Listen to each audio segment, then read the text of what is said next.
안녕하세요. 필러 전문가 영한 닥터 서영한입니다.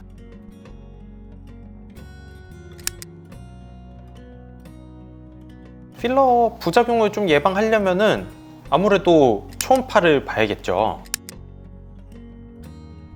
초음파는 말 그대로 음파를 활용을 해가지고 우리 피부 아래 구조를 좀 실시간으로 확인을 할 수 있는 거예요. 초음파를 사용해야 되는 이유를 크게 말씀을 드릴게요. 첫 번째는 주입층이라든가 그 해부학적 원인을 확실하게 파악하기 위해서, 두 번째는 사실 첫 번째랑 이어지기는 하는데 그 구조에서도 우리가 이제 혈관이라든가 위험한 구조를 파악을 해가지고 부작용을 줄이기 위함이 있어요. 정리를 하자면은 첫 번째는 시술을 정확하게 하기 위해, 두 번째는 부작용을 줄이기 위해라고 생각을 하면 될 것 같아요. 사실 초음파라고 모든 구조를 정확하게 보는 건 아니기 때문에 초음파를 본다고 100% 예방한다라고 할 수는 없어요. 하지만 그 예방률을 기하급수적으로 좀 끌어올려 줄 수는 있습니다. 추천드리는 환자분들은 아무래도 요즘은 제일 무서워하는 게 이제 부작용이다 보니까 그 필러 부작용을 좀 줄이려고 혈관 위치 같은 거를 미리 파악을 하려고 하는 경우가 되게 많아요. 그렇게 이제 시술을 받을 때 부작용을 피하고자 하는 분들이 있고요. 두 번째는 요즘 미용 시술이 유행한 지가 좀 오래됐잖아요. 그러다 보니까 몇 년 전에 필러 받았던 부위를 다시 받고 싶어요 라고 오시는데, 여쭤보면은 내가 무슨 필러를 받았는지, 어떤 성분을 받았는지, 얼만큼 받았는지를 기억을 못 하시는 분들이 계세요. 그런 부위에 그냥 무턱대고 필러 시술을 다시 하면은 되려 모양만 더 안 이뻐지거나 부작용이 더 커질 수가 있거든요. 그렇기 때문에 그 해당 부위를 다시 살펴보고자 재시술하기 전에 점검차 이제 초음파를 많이 사용을 합니다. 초음파 기기 같은 경우에는 사실 모든 병원에서 다 그렇게 사용하진 않습니다. 사실 사용을 못한다라고 보는 것도 맞는데, 첫 번째는 생각보다 초음파 보기가 되게 쉽지가 않습니다. 초음파도 이제 계속 공부를 해야 되고요. 내가 초음파를 봤을 때 어떤 층을 어떻게 봐야 되는지도 썩 쉽지가 않고, 두 번째는 이제 효율성 때문에 안 쓰는 병원들도 되게 많아요. 초음파를 들여다보면서 진단을 하는 것과 그리고 시술할 때 또 들여다보는 것, 이 모든 게 이제 시간인데, 요즘 이제 환자를 그냥 많이만 보는 병원들이 좀 있죠. 그런 병원들 같은 경우에는 일일이 필러를 시행할 때마다 초음파를 보고 그런 거를 되게 꺼려하는 병원들이 많아요. 필러 원가는 높은데 가성비 좋게 이제 시술하는 가성비 병원들이 되게 많아지고 있잖아요. 그런 병원들은 아무래도 효율이 좀 중요하다 보니까 안전보다는 조금 더 효율을 좀 추구하는 방향으로 그렇게 흘러가는 것도 없잖아 있습니다.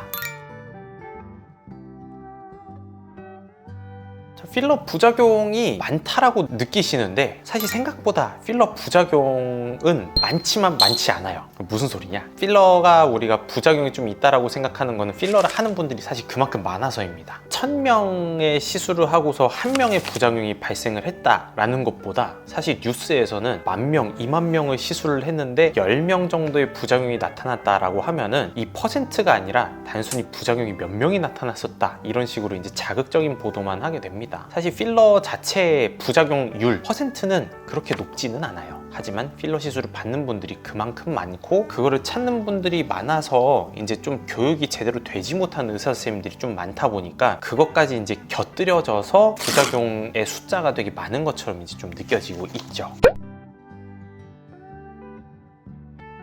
필러에 대한 부작용은 그 안에 있는 기타 성분들 때문에 만성 알레르기라든가 드물게는 뭐 유가종 같은 게 형성이 될 수도 있습니다. 지금 오늘 이야기하는 이 필러 부작용에 있어서 다들 신경을 많이 쓰는 거는 괴사 같은 거죠. 이제 혈관을 막아가지고 특정 부위의 조직이 죽어버리거나, 제일 심하게는 이제 실명까지 이제 우리가 가장 걱정을 하는 부분이죠. 모든 몸의 구석구석에는 혈액이 도달하지 않는 곳이 없어요. 사실 혈액이 도달을 해야지 이제 조직이 산소를 공급받고 살 수가 있으니까. 그런데 특정 줄기에 혈관이 막히게 되거나 하면은 이제 그 영역의 조직이 산소 공급을 못 받아가지고 죽어버리게 되는 그런 현상이 나타나게 됩니다. 특정 피부 조직이 아니라 눈으로 향하는 이제 동맥이 막히게 됐을 때에는, 그때는 이제 실명으로 이제 나타나게 되는 거죠.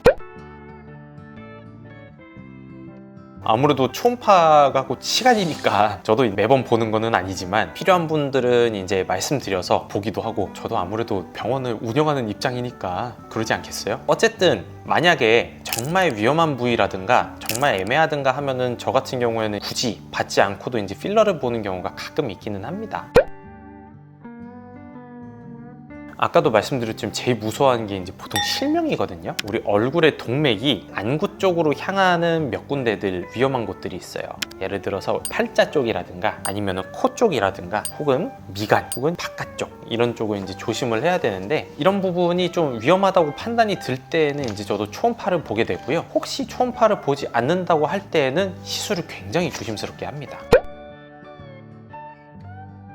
명확하게 있죠. 이제 첫 번째는 필러 시술 받는데 괴사라든가 저 이런 혈관 사고가 너무 무서워요 하는 분들, 그리고 두 번째는 요즘 미용 시술 받는 분들 워낙 많아졌잖아요. 그만큼 역사도 오래됐고, 그래서 이제 재시술을 원하는 분들이 계세요. 근데 재시술을 원하는 분들이 꼭 와가지고 말씀하시는 게 필러를 받은 것 같은데 뭘 받았는지 모르겠어요, 그리고 받았는데 얼만큼 받았는지 모르겠어요, 이런 분들이 계세요. 그래서 그런 분들은 정말로 필러를 받은 건지, 필러를 받았으면 얼만큼 남았는지, 어떤 층에 받았는지 이런 거를 진단하기 위해서 초음파 진료가 필요합니다.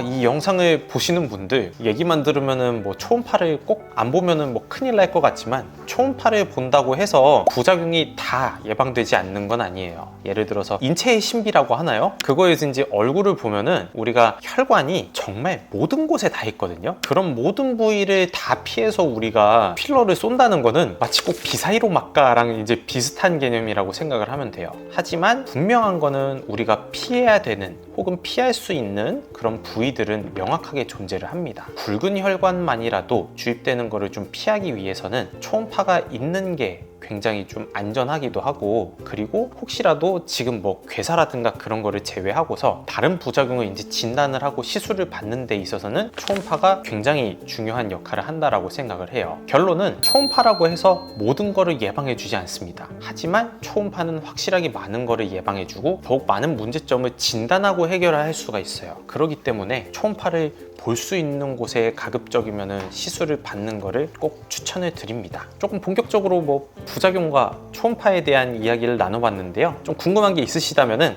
밑에 댓글로 달아주시면 좋겠습니다. 오늘은 여기까지.